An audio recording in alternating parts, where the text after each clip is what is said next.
sei que é absurdo pensar hoje, mas ter uma nuvem acoplada ao nosso cérebro poderia ser uma solução muito desejada por mim.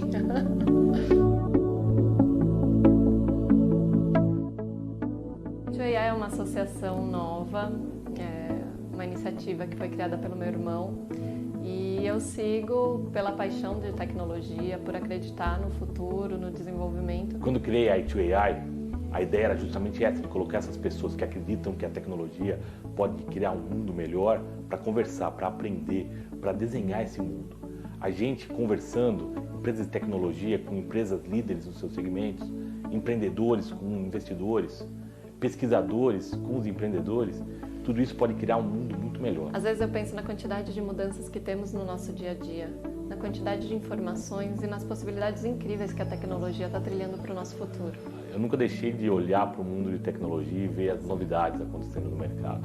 Eu vi a parte de inteligência artificial e nos últimos anos a inteligência artificial começou a ser algo que podia mudar muito a realidade das empresas. Inteligência artificial é uma tecnologia que dá a capacidade para as máquinas aprenderem como humano. Ela pode ajudar você a escolher melhores filmes que você gosta, ou pode ajudar os médicos a combaterem mais rapidamente, mais assertivamente o câncer, ou nas empresas reduzir desperdício. Quando eu olho para o nosso país, vejo que temos muito para avançar, tanto na adoção de tecnologia, como em educação e incentivo às iniciativas de desenvolvimento. Eu vi a tecnologia se transformar no que ela é hoje.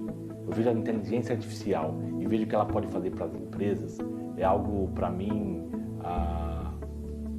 fantástico. Inteligência artificial já é uma realidade. Se você quer acompanhar esse movimento, siga a I2AI, uma associação com o propósito de desenvolver todas as pontas do ecossistema. A EducaCross é a experiência de aprendizagem que está revolucionando a educação. De maneira ativa, divertida e significativa, foi pensada e desenvolvida para promover a interação entre professores, escola, alunos e famílias. Projetada para a educação infantil e o ensino fundamental 1, oferece experiências variadas a cada ator do processo educacional. Os jogos digitais são instrumentos poderosos para desenvolver o protagonismo do aluno de forma lúdica, significativa e autônoma.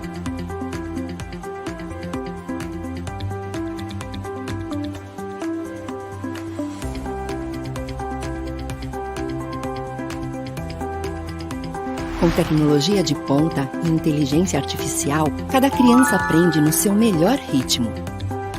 A EducaCross é reconhecida e premiada pelas maiores instituições do Brasil e também no exterior. Todos os jogos são mapeados pela BNCC e apresentam orientações pedagógicas.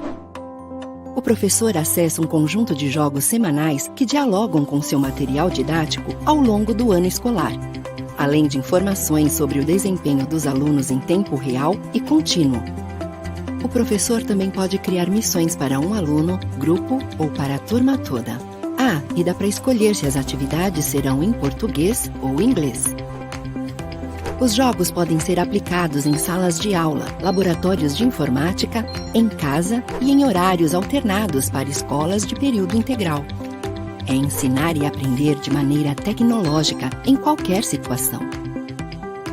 Nossa fábrica de games não para. São milhares de jogos disponíveis e milhares de vidas impactadas. Por meio da plataforma, os gestores têm uma visão geral, com dados detalhados, relatórios individualizados e suporte exclusivo. As famílias podem interagir, acompanhar o desenvolvimento das crianças e incentivar o aprendizado. A EducaCross possui muitos amigos, parceiros e educalovers, todos juntos por uma educação transformadora. Faça como nossas escolas parceiras em todo o Brasil e transforme o ensino e a aprendizagem numa jornada interessante, gamificada, com alunos engajados e motivados.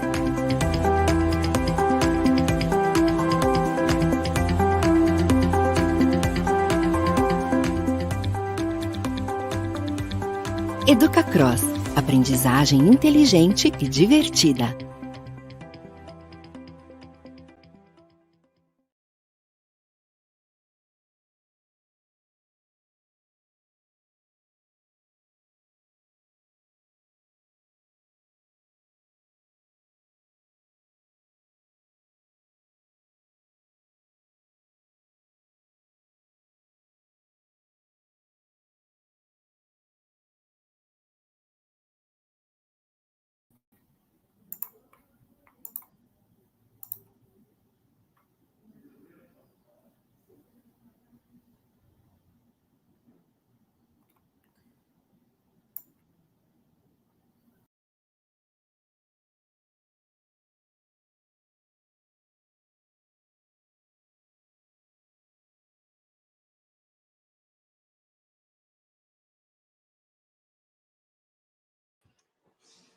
Vivi, você está no mudo.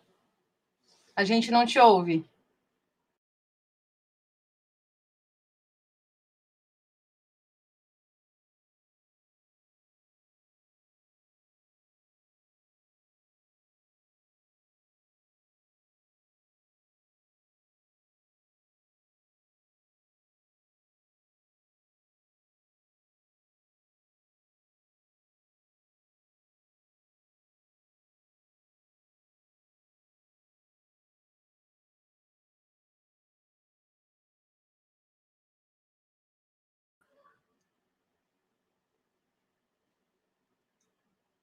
Vivi, a gente não te ouve.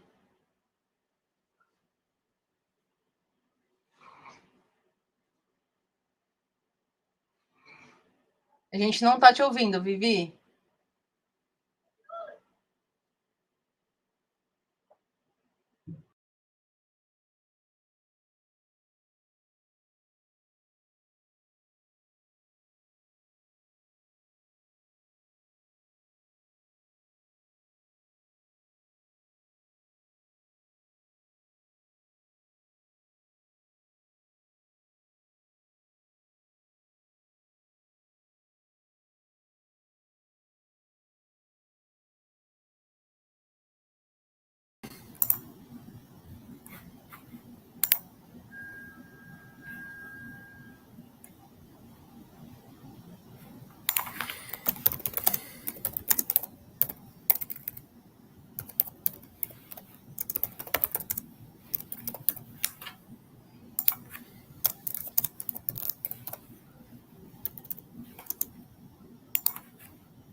Agora foi. Boa tarde, gente. Tudo bem? A internet hoje, tentando às vezes nos sabotar. Gostaria muito de me apresentar para o Marcelo Fonseca, diretor aqui da associação, e convido a vocês, para quem não é associado, se associar, e para quem é nosso associado, venha participar das comissões, e nós temos uma comissão super alta para a discussão do PL 23, 38 de 2023, que é para a regulação da inteligência artificial.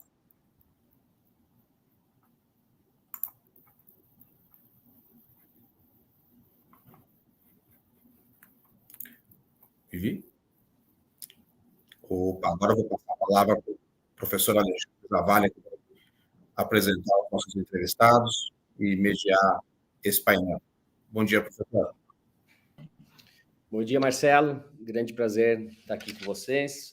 Nessa semana muito especial da ITU AI, um grande evento internacional, trazendo grandes nomes de diversos países. Começamos na segunda-feira falando sobre a China e depois trazendo aspectos sobre educação e vários outros temas. E hoje nós vamos falar de algo muito relevante, né, que são os aspectos de governança e ética, e também trazer um overview sobre o panorama de regulação, como tem acontecido na Europa. Nós estamos aqui só no início, né, em português. Vocês sabem que essas discussões têm sido em inglês. Nós temos uma audiência internacional e esse evento também fica gravado no canal do YouTube aqui da i2AI.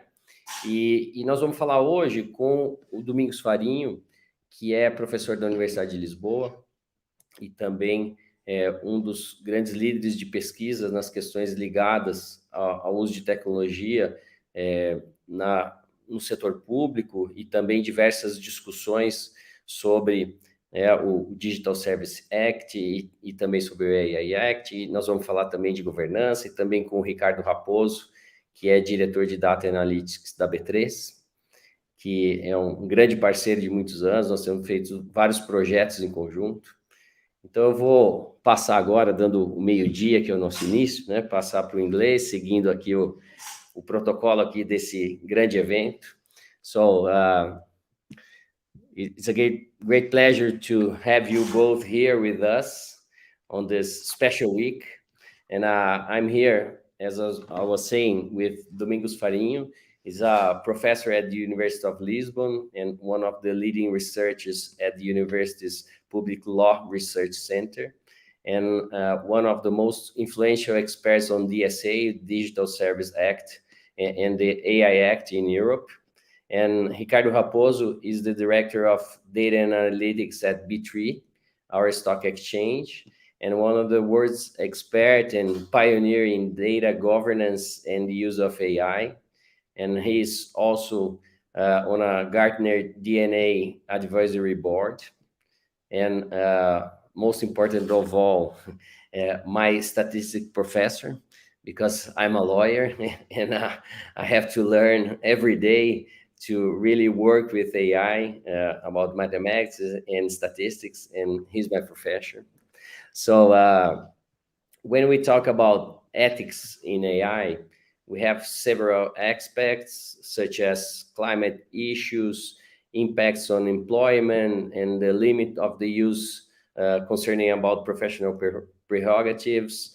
And at the other hand, we have a lot of matters linked to the ethical dilemmas. So at this moment, we have all those discussions about superintelligence, general AI, but at this moment, we are now talking about narrow AI. Mathematics and statistics apply in probabilistic systems. So it changes a lot in the last 1 or 2 years, all the regulations discussions, and we're gonna talk a little bit about it, what it's the moment, what's going on in the US, in Europe, and here in Brazil, and of course, what's the role of the companies, of the market, about what AI we want for our society. So we're gonna begin with Domingos Farinho. Domingos, very nice to have you here, and also Raposo, and just say hello to our audience, please, both of you. Well, okay, hello everyone. Hi Alexandre, hi Ricardo. So Domingos, the European text about AI Act was already approved last June, and with the advent of general AI, and so there's a new round of discussions about risks, criterias, corporate responsibility, and so on. So tell us a little bit about this European scenario, also bringing up these issues related about ethics and governance, and how you're seeing about where this discussions is going on. And okay, thanks. Well, just before that, let me just say it's a great pleasure to join you both again, this time virtually. Last time was almost a year ago, yes. in person in Lisbon.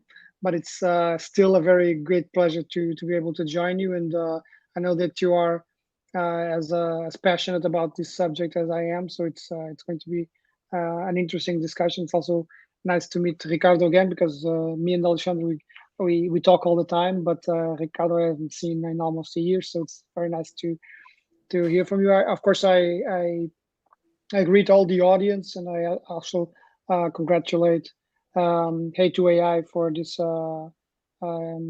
wonderful event. It's really magnificent, and it's a real pleasure and a real joy to be here.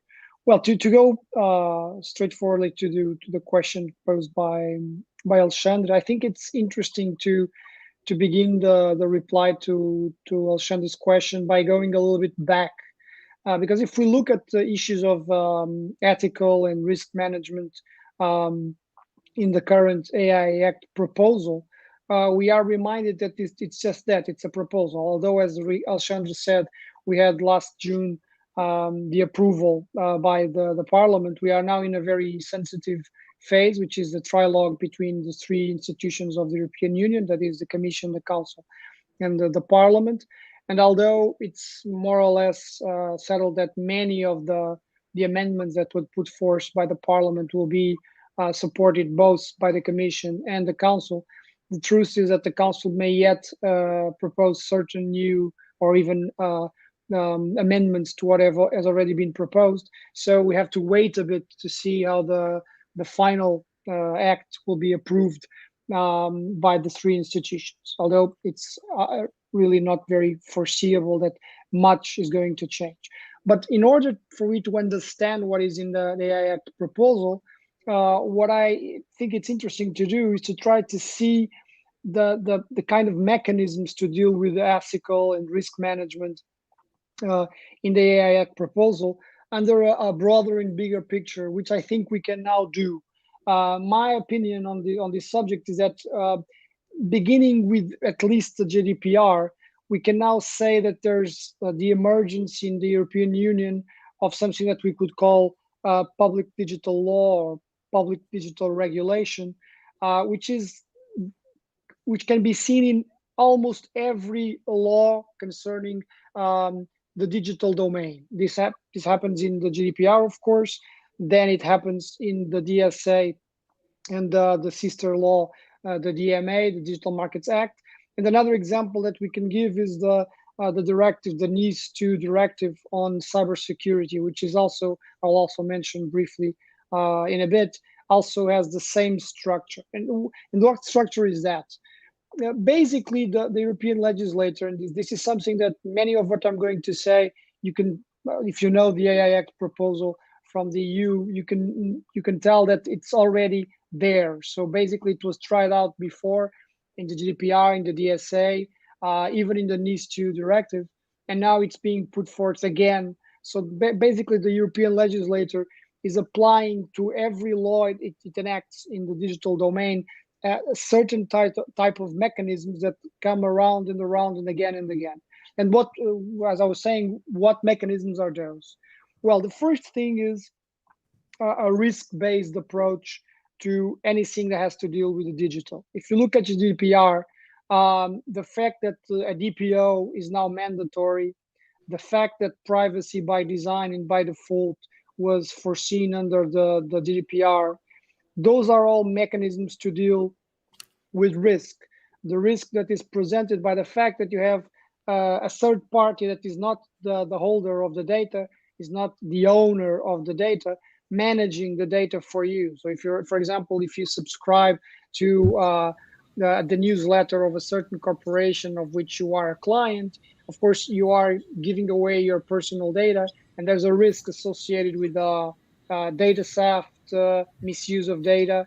And of course, you have to have certain mechanisms to prevent and to be able to reply very fast to any kind of injury or harm that can be done to your data. And you can see that in GDPR, for example, as I was saying, with the DPO, with privacy by design and by default, with a demand to have a complete log and registry of all data procedures and data management that you do. But if you move to a completely different regulation, and for example, if you look at the DSA, Digital Services Act, as some of you may know, will enter completely into force in February next year. And this is basically a powered up new version of the older e-commerce directive, but it's a completely different law in effect, because it basically wants to regulate the functioning of the internet. And if you look at the DSA, again, you find many concerns on, for example, content moderation, in the fact that you have to have tools for content moderation, you have to have logs, and you have to have duties to disclose all the content management that you do, again because content moderation is in fact a kind of a way to deal with data that poses a lot of ethical concerns, that poses a lot of risks, because sometimes you may, for example, be censoring information that was not to be censored, or sometimes you may be allowing information that could in fact be a crime, for example, hate speech in some jurisdictions. So if you look at the DSA, there are also a lot of measures to deal with risk management and to deal with ethical complaints. And then if you move to the proposal, and the two examples that I just gave are laws that are in force, both the GDPR and the DSA, although the DSA will come into force only completely in February. If you look to the proposal of the AI Act, you have almost the same structure. So again, the problem is a problem of risk. It's not a problem of risk of personal data alone, as in the GDPR, and it's not a problem of risk of the use of that data in public fora, in online platforms. It's the problem of the use of artificial intelligence specifically against humans. So basically, that's the main ethical concern of the AI Act when dealing with risk management and other mechanisms that we'll see in a bit.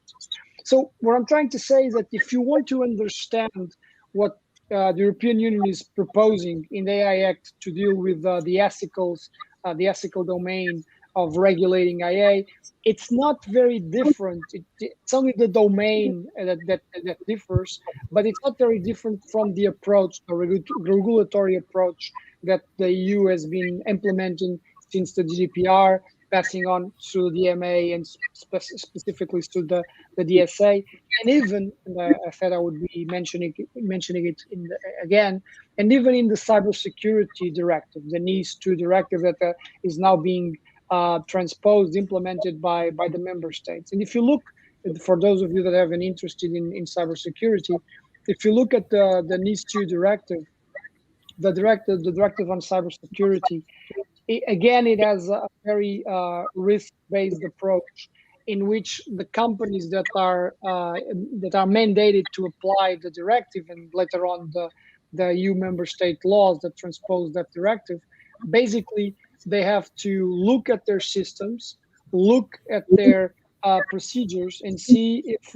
in case of an attack or a cyber threat or a cyber harm, if they were able to respond in time, if they were able to prevent a certain degree, a certain threshold of harm. And again, that's a risk-based approach. So the first thing I would say is that the idea that when we are in the domain of the digital, and because the digital is very fluid and is very uncontrollable in a sense, you can do nothing else other than try to manage risk and prepare for the worst in a sense. So if you are, that can happen even if you're dealing with personal data or online platforms or IA. So that's one first point. Okay, and if you have this, of course, the second question is, if you have a risk-based approach, who controls, who does what regarding the risk-based approach? So are you doing an adequate risk-based assessment? Are you using the correct methodology? Are you applying the correct measures to prevent the risk that you have assessed? What are you doing, and who controls that what comes after the risk-based approach assessment? And here again, the EU is has been doing the same since the GDPR, and basically the regulatory frame is composed of what we can call a system of co-regulation. So basically, the law sets forth a set of rules to the ones that are subject to the law. For example, in the case of the GDPR, for the data processors and the data controllers, and in the case of the AI Act, for example, for those of you that may know the AI Act already, the proposal, what the proposal calls the deployers. So basically companies that buy or rent or lease AI technology from another company or a manufacturer and use it in their operation. For example, imagine a bank that uses a AI tool to manage the customer relationship in their offices online, in their virtual offices with their clients. And again, what they do is what the European legislation has been doing is it sets forth this methodology to assess the risk. It mandates these entities, be they data processors or AI deployers, to comply with a certain set of obligations that will, on the opinion of the EU legislator, guarantee a certain level of protection. And this is where, as I said before, this is where, for example, privacy by design or cybersecurity by design enters, or privacy by default or cybersecurity by default enters, and the same can be applicable to AI. And we would say that this is more or less, up until this point, this is more or less what we have in the United States also, and up until a certain point, what we already have in Brazil, even before the act is being discussed in the Senate. So basically, you have a certain rules, even if they're not specifically directed at personal data or AI or online platforms. In the case of Brazil, there is already a law specifically targeted at personal data, but not on the other two domains, online platforms and AI. Those two are being discussed at the moment. But even if you don't have specific rules directed at the companies, the corporations, the people that are using other people's personal data or that are using AI technology in a customer relationship, for example, you have general provisions that apply to contracts in general or that apply to liability in general. So the idea that you have a first set of rules that applies in the relationship between the person or the company that is using a technology in the digital domain that can cause harm, such as processing personal data or using AI technologies, that first layer is pretty much covered by, I would say, almost every legal system in the world.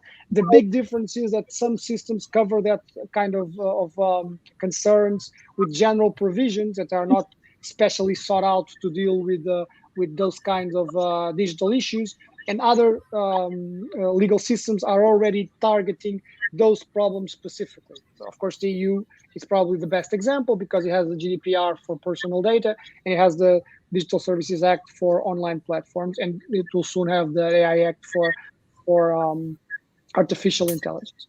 But then the European Union, and I'll finish with this, and then of course I'll be open to questions and whatever questions you have.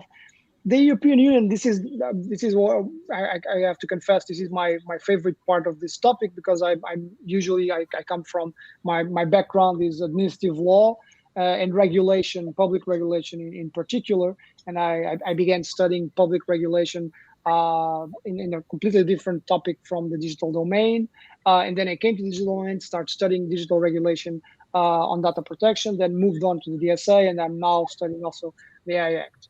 And if you look at the way that the European Union is working, that's why I said before that it's using an approach of co-regulation. It's not just about creating duties to companies to regulate themselves. So this would be the first layer, what we could call self-regulation. So the law mandates that the companies regulate themselves. This is what the Germans call sometimes the self-regulated regulation. And basically, if you have a more complex system, you have to have some sort of public body of public regulator that checks if the private corporations are complying with the law. And what is very different from traditional approaches to this problem is that, of course, since there is law from Roman times, if you have a law, you have to have some sort of mechanism to check if the law is being applied. Is it a court? Is it the police? Something is in place in the most rudimentary legal system to check this. What we have seen in the late part of the 20th century and in a much more accelerated version since the emergence of the internet is that because the area of the digital domain is so difficult to regulate, it's very difficult, for example, to enact a law in 2023 and hope that the law is not completely outdated in 2025, for instance. And if you're dealing with the AI Act, that's a very good example because many things that were put on the original proposal by the Commission were actually out of date, still in the proposal of the Commission.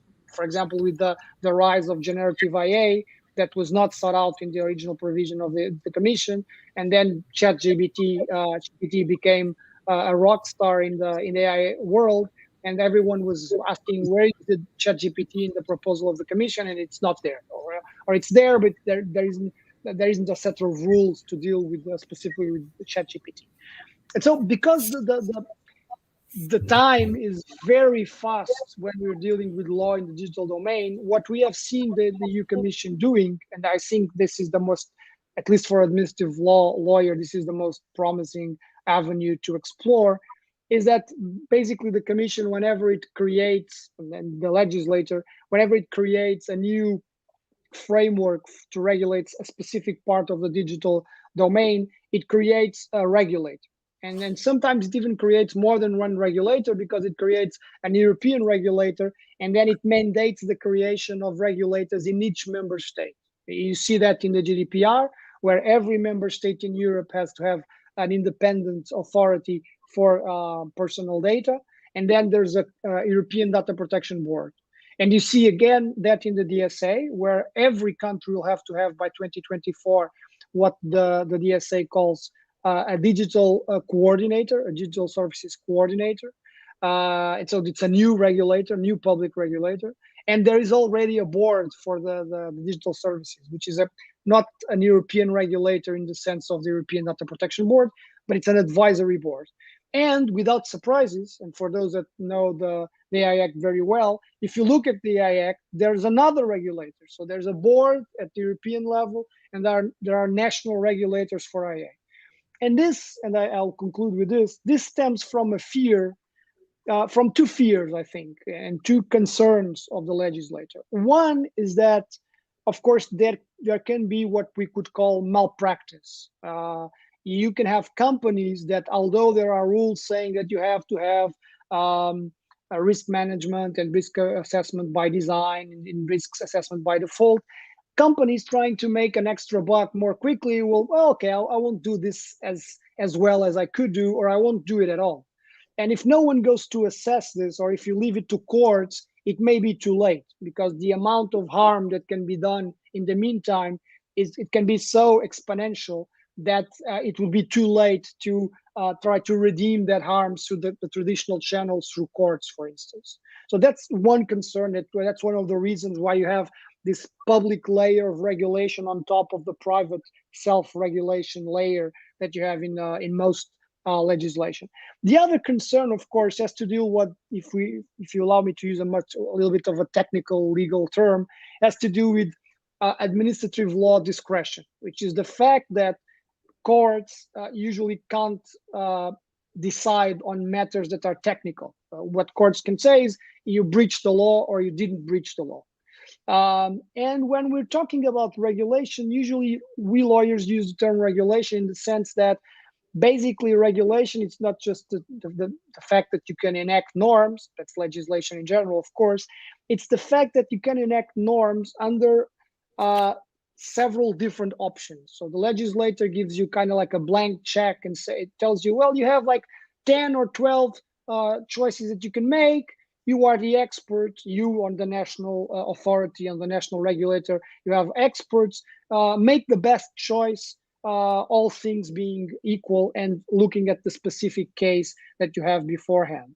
So regulators in the last 20 years, and that we are going to see that, in my opinion, have a tremendous enhancement in the coming years, regulators have gained a lot of power in the EU. They had already that tradition in the United States, but it was circumscribed to what we could call in European and Brazil competition law, because the United States tends to deal with these problems with like a competition problem. So if the company is too big that it's not following the rules, then you should break the company in smaller companies. Even the American think that this is a little bit outdated. It used to work at the beginning of the 20th century. It doesn't work as well. So the Europeans basically use a lot of a regulatory approach in the sense that I'm using here, which is basically regulation is something like put public officials speaking the same language as the corporations that have to apply the law. And from that encounter, an equilibrium will fall. And the reason why I'm concluding with this is that I think that the main problem of the AI Act, if we look at the experience that we already have of the GDPR and what we can perceive, because it's not in full force yet, of the DSA, is the asymmetry of power and knowledge between the corporations that are subject to the laws and the public regulators. In very rich countries, you have powerful regulators, and even so struggle a lot to have the same kind of background, both technical and human resources, to be able to properly assess what Meta or what Google is doing.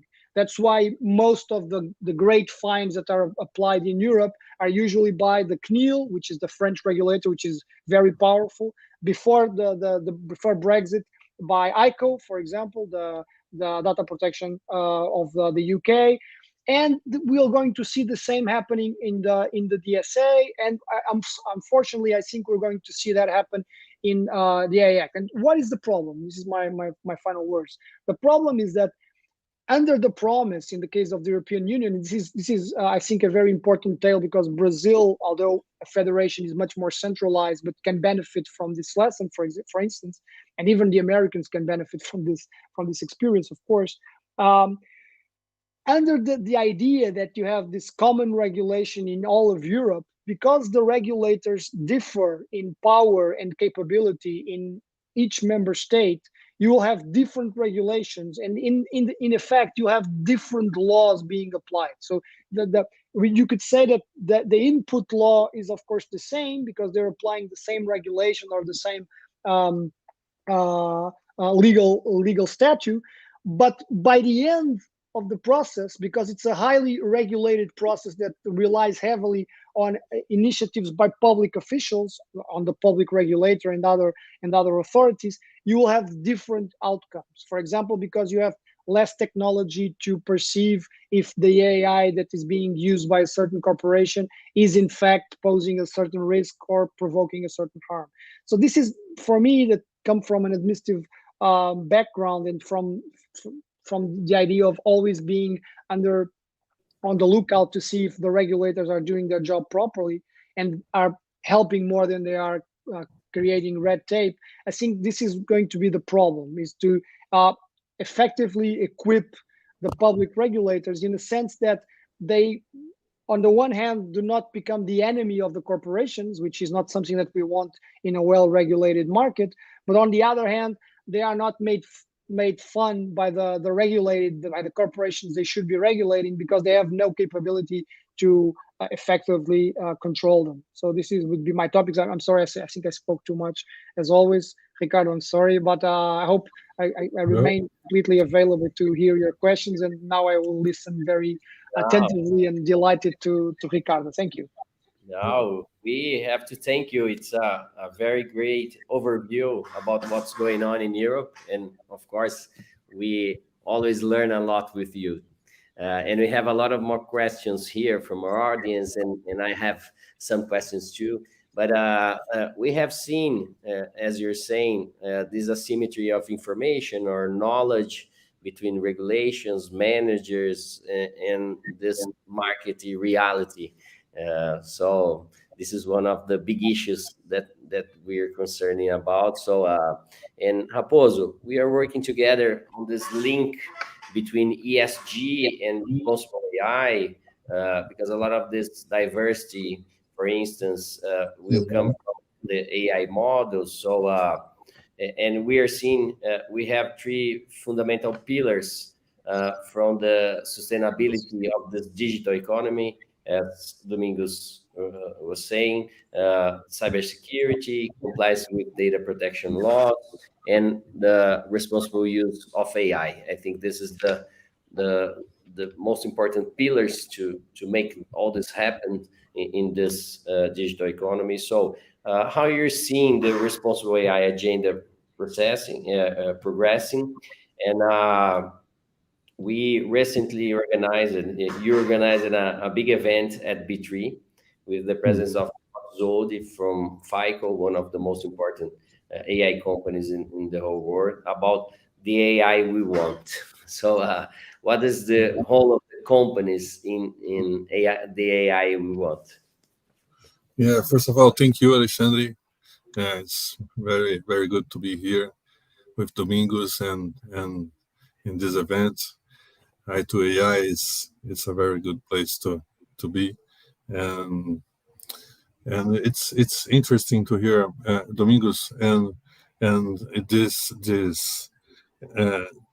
and we have discussed a lot this gap, Domingos, between I see that with this I think the pandemics accelerated the digitalization of the world.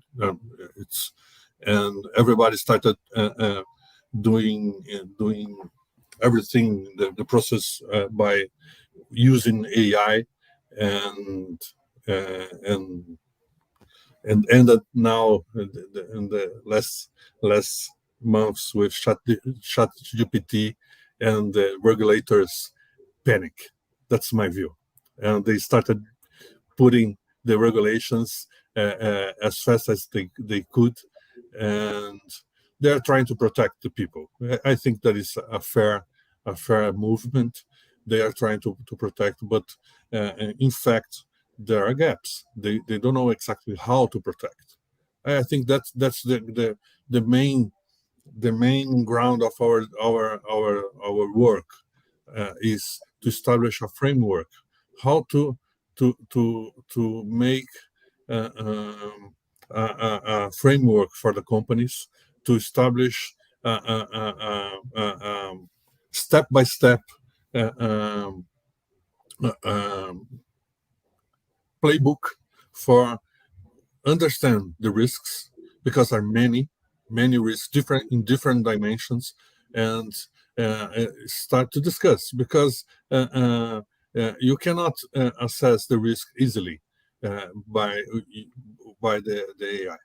It starts with the definition of AI. If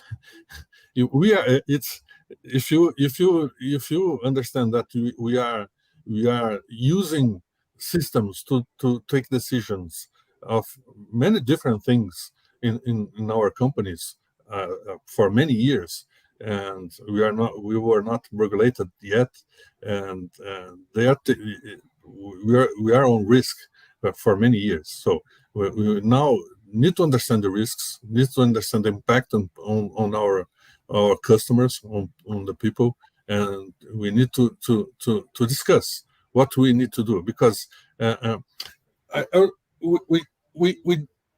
we need to split a little bit, because it's not just the AI. We have the sensors that are evolving a lot, the IoTs, the everything that get data and are connected with the people. We have the decision engines, the algorithms that are in some way processing the information, and we have the data. And all the three things, they don't have a prehistory, or they don't take decision by themselves. They just look at the past and try to repeat what they see in the past to optimize, considering a goal function. That's what AI is. That's what we build as technicians, and we need to decide as a society if we want to replicate the past. That's the key thing. That's what we need to discuss, because sometimes the past is not what we want to replicate, and I don't see in the regulation nowadays this discussion. This just put the risk, and we need to avoid, but they don't tell us how to address the risk, or they don't support how the companies or the society how to address the risk. I think that's the main gap. I don't necessarily see it as technical, as you said, Domingos. That's really a technical issue. I think it's more a social issue. You know, we need to discuss as a society what we need to avoid in the future, because it's easy. You can address it technically. It's very easy to address, you know, but we need to have a framework of discussion to put it clear and as a decision, you know. So Domingos, about that, what Raposo is saying, I spent almost a month in Germany, as you know, with Philip Hacker, and I have the opportunity to see very closely all those discussions, and then I went to the AI for Good in Geneva at ITU at UN, and they're talking a lot about standards, how to build those standards. What is explainability? What is transparency? So we have all this legal discussions, these regulatory discussions, but we have to understand how to build together these technical standards to bring effectiveness to this regulation, to bring the understanding about the companies, how they what they have to do, how they have to explain those systems, how they have to be those systems auditable. So what you're seeing about these discussions of technical standards and how to bring this effectiveness about all of this pain points that we're talking about. Okay, thank you, Alexandre. Well, what I'm seeing is I think we can look at it from a three-tier perspective. One, and I failed to mention this before because I had no time.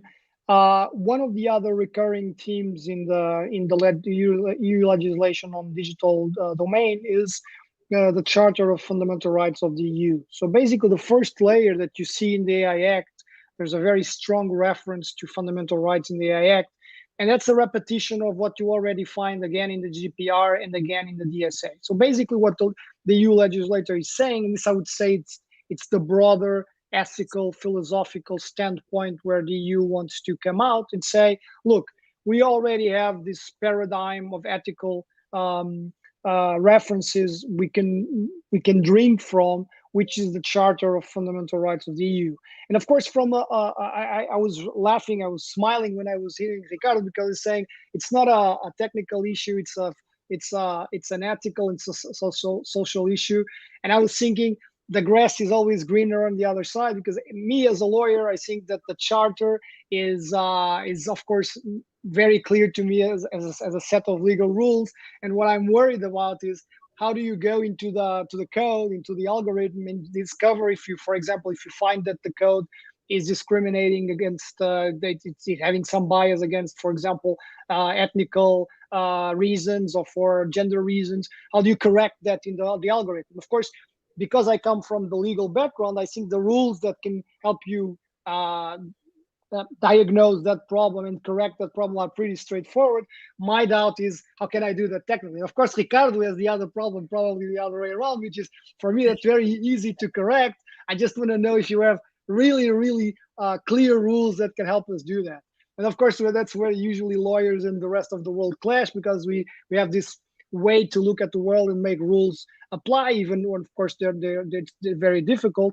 And this, I'm reminded of this because that first layer is not enough, because the Charter of Fundamental Rights of the EU, as any fundamental rights document, basically what it tells you is that, for example, giving you the most famous example, you have freedom of expression on the one hand, and you have the right to privacy on the other. And what the Charter says, or the European Convention, or any other document, or even legal, says is that, well, if they clash, you have to balance them. And of course, that for a non-lawyer, of course, for lawyers, this means a lot. There are hundreds and thousands of pages on how to balance competing legal positions and how to apply proportionality and all that. But for a non-lawyer, this seems like just pardon my French, bullshit. So okay, just balancing, but what does that mean? It's something that you can talk your way out of it.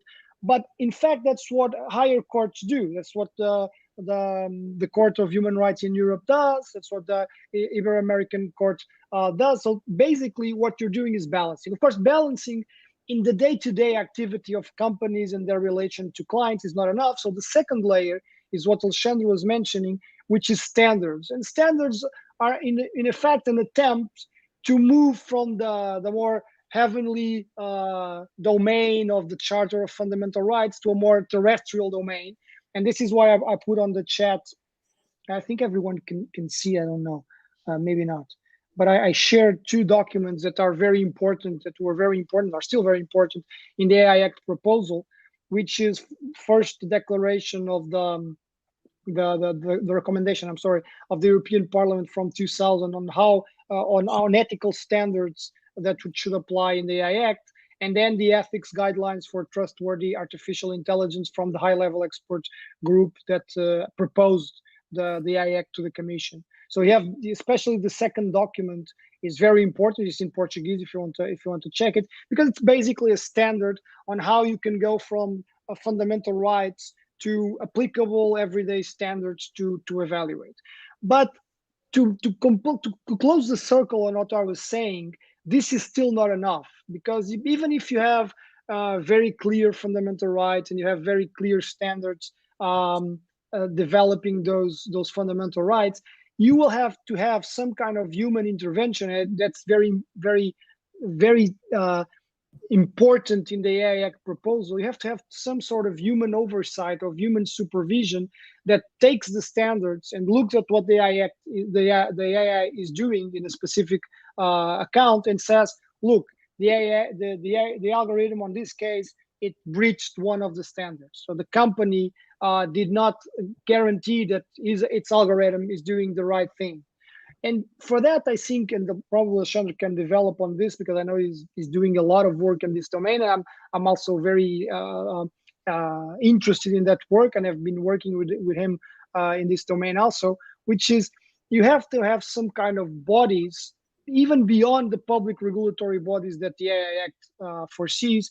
I think what we're going to see in the I would say short, medium term after the AI Act is approved is that most big companies, or even small and medium companies through organizations and associations of enterprises, will have to develop some sort of bodies to continuously check how the standards are applied. So if you have to have some sort of ethics commission or ethics boards that will say, look, you have this fundamental right, for example, to life. So the AI cannot say something or do something that may jeopardize your life. This, to use, of course, a very broader scope example. And then you have very narrow standards that say this means that the algorithm cannot, for example, propose a conduct to the client in a specific website where the client may put his life at risk. And of course, this said like this, it's pretty straightforward. But if you look at certain situations, for example, imagine dark patterns in the DSA, where a child of 16 or a person of 18 may be getting recommendations to see certain sites about collective suicide. And is this something that is jeopardizing the right to life? You don't know, because you could be seeing those sites because you're an arts major at university and you are studying collective suicide, and you are psychologically okay. You are looking at those sites because you're doing research, so there's no problem at all. But you may have a troubled background and you may be contemplating suicide, and if the algorithm is suggesting suicide, it is actually, in your specific case, putting your life at risk. And this is not something that neither the charter and even the standards will solve. This is something that you have to put this very specific case before a board, and if the board does not act, you have to put it before the public regulator. And if nothing else, of course, you'll end up in the courts like the Romans already had 2,500 years ago. But what we're trying to do is, because courts have to always have the final word, but in the digital domain, it's very hard for them to have the first word because they're not timely and technically equipped. You have to have these boards that actually prepare, or even I think will probably make the courts unnecessary. But at the last resort, at least they prepare the court for a better decision. You'll have to have these kinds of boards, and you have to have them on the public regulator, but especially you'll have to have them on corporations or associations of corporations. So that's what I would say. Yeah. Okay, go on, Raposo. I totally agree. I think the boards are that's something in the direction I was talking about, the discussion. I think boards are very needed, and this gap in between, we had a weekly meeting between the legal guys and the technical guys, just to discuss about the legal part and the modeling to get closer and to be able to do those products, the by design better. So, but getting back, I think that is important. One thing about I think those committees are key for companies and for the regulators. But one thing that I will it's important also. There are very simple systems that it's easy to audit, to understand how they work, but are very complex systems, and the correlations that are between this system and outside the system, the impact this AI can bring to the society or to a customer is you cannot see easily. So I think another thing I would add to the committee, we should treat, when this AI will decide something important to the life of the people, is to treat it as a medicine, as the health side. We need to test it like a new medicine, That's important, because you cannot open it and see by just technically the impact. It's impossible, because the correlations you just can establish correlations in the data you have in hand. But once you put it in place, you start making decisions, the correlations you never thought will appear.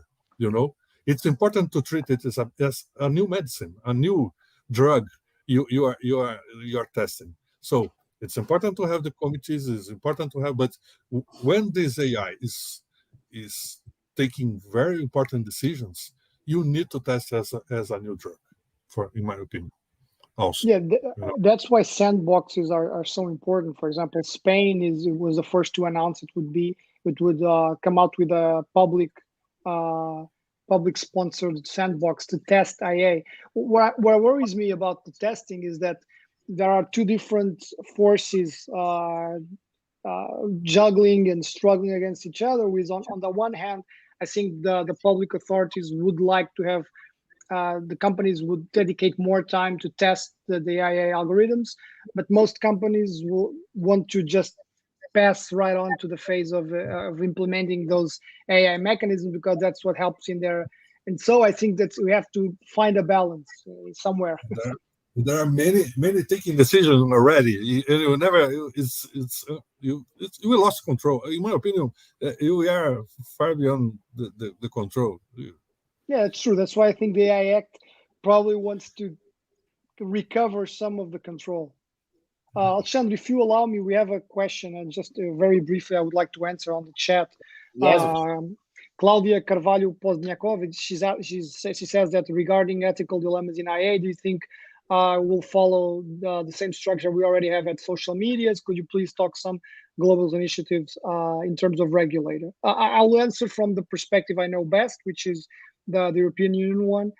Well, if you look at what you have on the DSA, because that's the EU regulation on social media, basically what the DSA says is that you have to take the Charter of Fundamental Rights of the EU into account when you develop your content moderation mechanisms. Now, if you know how most of the big social media works, let's think, for example, Google, Meta, even X now with the post-Twitter world, basically most of, or at least it differs from company to company, but some companies it's already at 50%. Many companies already have a lot of AI content moderation. So basically, if you, for example, try to upload a naked child to Facebook or to Instagram, it's not going to be a person that's going to check if that's really a person. For example, your kid or your child playing in the beach nude, or if it's child pornography, or even if it's, of course, a portrait from a work of art or something like that. It's usually an algorithm that does that assessment, and it says this is child pornography, this is someone posting their child on the beach, so that there's no problem. Of course, the problem is that this is my example was not innocent. It's not that easy to an algorithm to know the difference between child pornography or someone posting their 2-year-old child naked running on the beach on a normal day with the family. So what happens is that the DSA says you as a user can request that the content moderation will not only be done by an algorithm. So if you think that you are being somewhat harmed, for example, because you put your child running on the beach for your friends to see, and then Facebook said, I'm going to suspend this publication, because that suspension was decided by an algorithm, the DSA says you have the right to have a sort of review or of appeal in which a human being goes to see what the algorithm said and says, look, the algorithm was right, this is child pornography, or it was wrong, it's just your child running. And of course, if no other law is being breached, you can do this. So this is the standard of the DSA. So I would say that it's up for the companies with no specific control other than the charter to know how they are going to control their algorithms in terms of content moderation on social media. And if you look at some of the big companies, of course, they're trying to prevent class actions and lawsuits against them, and they have set up their own ethics commissions. Even if you look, for example, at Facebook, that's the most famous example, the Facebook Oversight Board is in effect a kind of mix between an ethics commission and a Supreme Court. Actually, the lawyers that came up with the Facebook Oversight Board were former clerks to judges of the U.S. Supreme Court. So basically, they took the inspiration from the Supreme Court and they made the Facebook Oversight Board. So it's kind of like, and of course, in the United States, it's very hard not to say that the Supreme Court is an ethics commission. Of course, they probably wouldn't like me to call them that, but so that's what they are. If they're judging if abortion is admissible or not, this is of course it's a legal decision, but it's hard not to say that it's also a very ethical and moral decision. So I would say that the DSA tried to get out of that discussion by saying that ethical decisions you will have to come up by yourself. You have to use the charter as a standard. And I would say I've already actually published a paper saying that the bigger problem will be when, for example, an NGO will take an example from one decision of content moderation from a platform and say, look, your content moderation decision has breached the Charter of Fundamental Rights of the EU, and I'm going to court with this, because it will force national courts in the first instance, and then probably the Court of Justice of the European Union to decide when does a content moderation decision, probably taken by an algorithm, is in breach of the Charter of Fundamental Rights. And in many domains, this is going to be very tricky to separate what is legal and what is ethical. So we'll have to wait and see. But I think, and this to answer your question, in the AI Act, we're not talking about that. It's something else, because basically what the legislator is saying is that you have to do oversight even before the content moderation tool is in place. So when you're feeding, and I think Raposo here can help with the technical bits, when you're feeding the data set to create the tool that will later manage the content and do the content moderation, you already have to have ethical concerns. And that is not in the DSA. The DSA says nothing about this. This is why I'm preparing a paper looking at the DSA and the AI Act together, because they will work as far as content moderation is in order. Because of that, a lot of content moderation is done by IA. You'll have to apply the DSA and the AI Act together. And what is not in the DSA is I'm sorry? Enough diversity also. Yes, and enough diversity. So the data set will have to be unbiased, which is almost impossible because humans are not unbiased. So it's not almost. It's impossible. It's because impossible. Yeah. If we're talking about statistics, of course, this kind of bias it will be always there. We have to understand and decide which is positive bias and negative bias. That's the point, and then that's why positive bias. You are trying to separate what's bad and good. You're looking for but that's why that's kind of dilemmas this AI ethics boards or ethical committees will deal with, because there's a gray zones about a lot of social inequalities reflected in the solutions. So we have to deal with that into those committees, into the courts. So let's just go into the end. As Domingo said, we are, in Raposo with me, we are trying to understand and have a lot of research about the importance of those ethical boards, because we have to have those governance and risk programs, and the ethical boards will be a very important part of it to understand all those outcomes. What about the data we are using for it? What about of technology we're choosing to build those solutions? How to test and understand the outcomes? So we have all of these outcomes to understand what we're dealing with. What are about the risks? How can it bring harm from people, groups, or for the society? So we have this challenge to integrate the technical and the social technical, and of course we have a lot of challenges to those committees about compositions, selections, conflicts of interest, budget, and institutional position, enforcement, and conflicts with the business vision, and of course, but at the other hand, we have a lot of advantages, just like shared responsibility, because we have to decide together in a multi-stakeholder view, because we cannot make these decisions alone, not even the technical teams or the management teams or the sales teams and so on. So we have the opportunity to have specialized evaluation of ethical issues, increase ability to size the risk, because those criteria are not already posted, because we are understanding, because first of all, we are talking about, for example, the high risk by sectors. So it's financial sector or educational sector or healthcare sector. But now we are understanding, even at the healthcare sector, we can just use ChatGPT for to create an email, or to choose who's gonna have the last position at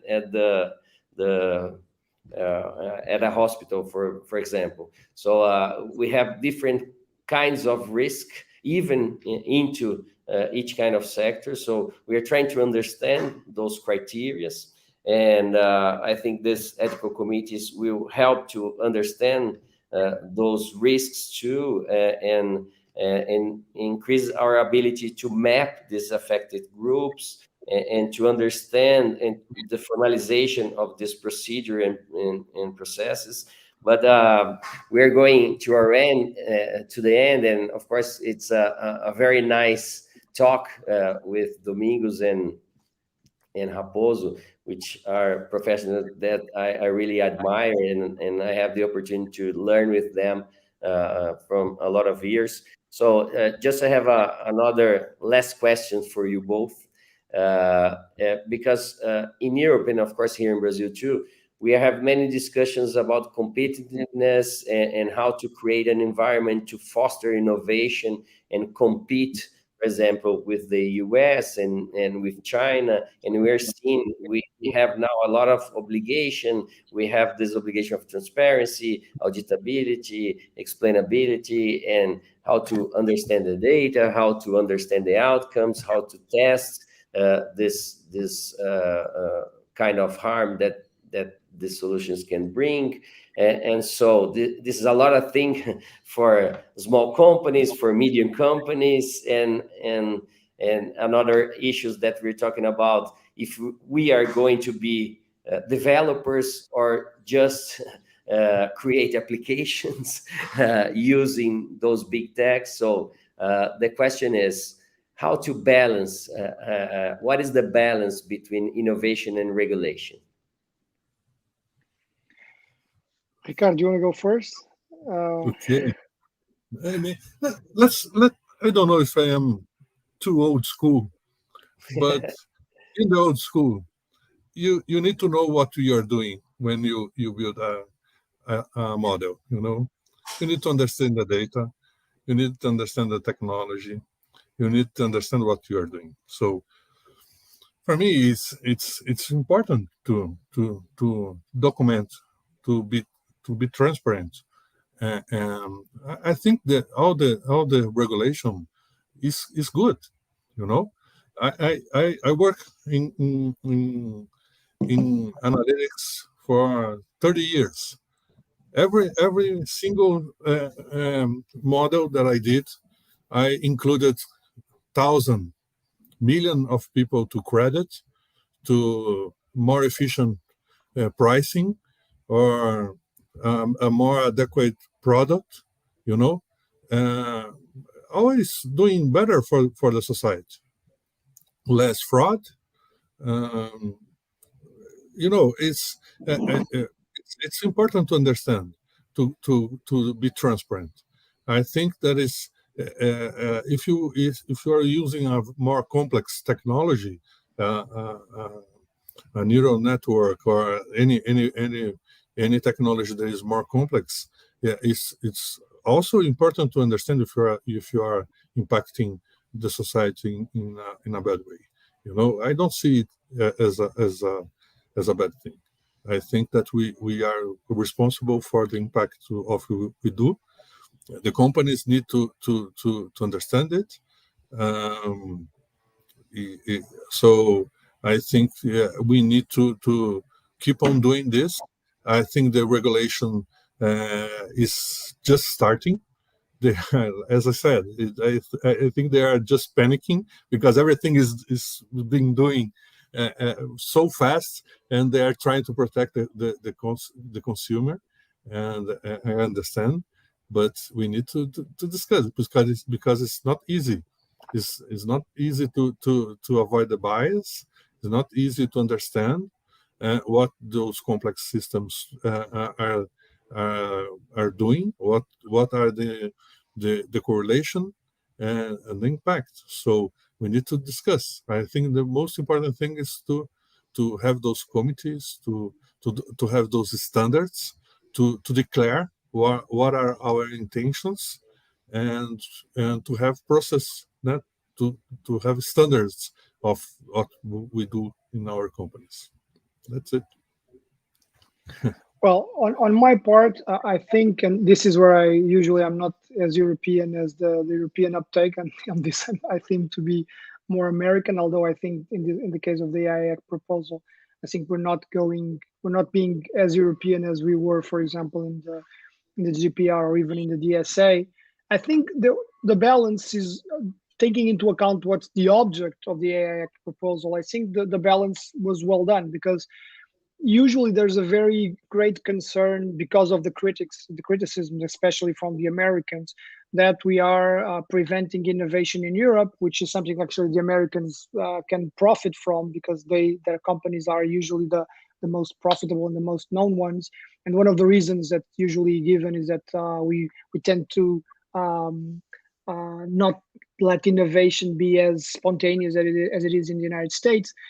But I think in the case of the AI Act, the legislator is pretty clear on it doesn't matter if you are a small or medium or big company. It matters on what degree of risk does your AI act. If your your algorithm is acting on a very high risk, even if you're a small company, you have to be subject to regulation, because in the end, you're a small company, and of course you're going to have a lot of costs associated with complying with the regulation, but that's the price to pay for having AI that can create a great harm. So I think the legislator in Europe at least tried to compensate that by foreseeing an exemption that you can find, I think, in Article 3, if my memory serves me, that says that, for example, the AI Act does not apply to sandboxes, to experimental and testing environments. And that's where I think small companies can use the AI Act to test before they go to the market. Because if they go to the market with a high-risk AI system, they know that they'll have to be subject to the law. And I think that's when we're dealing with AI, I think that's correct. If you, for example, compare this to the cybersecurity directive, it's not applicable to medium and small, to medium-sized and small, actually to small and micro companies. And that's because you think that the harm that can derive from the fact that a small company is attacked by a hacker or something like that is not very harmful. It's not the same as attacking the electrical company or the water company. And that makes sense because of the risk we're talking about. But when you're talking about IA, even if you're a medium-sized company, if you have a very important and very affordable product that everyone is consuming, and you have IA that can cause harm, it doesn't matter if you're a big or a small company. It matters the degree of risk. So I think, at least for now, and looking at the other examples that we already know from China and even the guidelines in the US, I don't think that innovation is being compromised. I would say probably there's a risk that we're not doing enough to regulate IA, but I think we're being, I think, optimistic about it. So I'll stay on that note. Yeah, I'm very optimistic too, and I agree with Raposo. I have this pragmatic view too. So I think we'll find a way to do that, because at least we are talking about our society, the society we want, how to prevent harm from people, to people, to groups, or to our society. So I just want to thank you again, Domingos, to be here with us right from Lisbon. I hope we'll meet there in the next month. I will be there for a very important conference there. And also thanks to Raposo, our very important partner and sponsor from our research here at FGV here in São Paulo. So Raposo, thank you a lot for all you're doing for our ecosystem, to develop this kind of culture here in Brazil, and from our stock exchange. It's very important because you're dealing with all the big companies in Brazil, and you're doing a lot to make this a reality, not just about discussing regulation, but discussing best practice and the role of the companies to develop this agenda of responsible AI. So thank you again for both of you, and I think we'll be together as soon as possible. So Viviane. Okay. It was a pleasure. Bye-bye. Okay, I would like to thank you, the interviews, for the discussions, and especially for kindly sharing this knowledge. Ethics and artificial intelligence is a global concern, and you excellently demonstrate the importance of the topic. So thank you so much for being with us. It's so a pleasure, and we want to thank you, Alexandre, for this moment, and ask everyone to come with us at night at our round table to share our knowledge and know what we know about this interview. Okay, well, see you soon. Thank you again, everyone. Bye-bye. Thank you.